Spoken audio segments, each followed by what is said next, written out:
as a guy that has done boxing, but not competition, just training, you realise how hard boxers train. Like, I don't think people understand how hard that training is for a fight. And for it to be taken away by either corruption or just bad judgment, that must be one of your turning points, right? Because I remember that's when you just went... Yeah. And I've had a few, and I think like every single one of them, if I was to look back and reflect now, every single one of them were meant to happen, because every single one of them led me somewhere else. Mm-hmm. And what wasn't meant for me obviously eventually became meant for me. And I wasn't meant to pursue my kickboxing career. I was meant to change to boxing. Yeah. And that was that moment for me. But yes, at the time, gutted. I actually remember the night we went out after, and I was with like the boys from my gym. Obviously, being the only girl, I was like everyone's little sister because I was the youngest. And I just remember being out that night after the fight, and I just broke down in Andy's arms. I just started crying, and I said, I can't do this. I have to go home.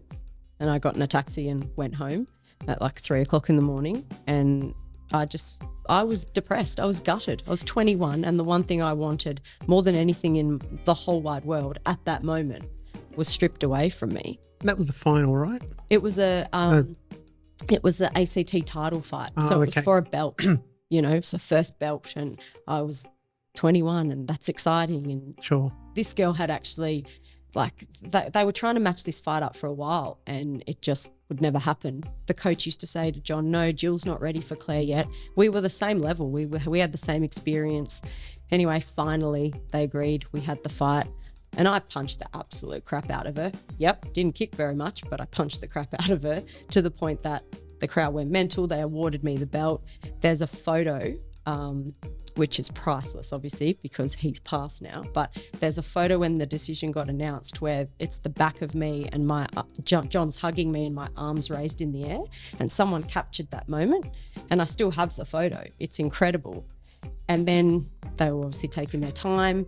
Yeah, that's a bit worrying when judges... And we're waiting, and everyone in the crowd was like, what's going on? And it's crazy because it wasn't until I made the documentary I had to go back and find all of this footage. And you can actually see when they are reversing the decision, announcing her as the winner, she hesitates. Like she knows she can win, and her coach has to like push her forward to go, and she's got her head down. Because imagine how she feels. I know. Because there's booing as well. Yeah, of course. It was just a shit situation. Yeah, for her, for you. And so at the end of it, one of the officials went up to John and said, sorry, John, she didn't kick enough.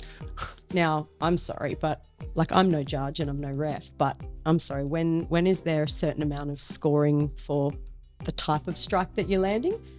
Anyway, best thing that ever happened to me, obviously, because that then started my boxing career. And what I thought I wanted more than anything, that ACT title belt. The first title I ended up winning after my third boxing fight was the Oceanic Championships in Tahiti the next year. So again, in boxing, meant to happen, right?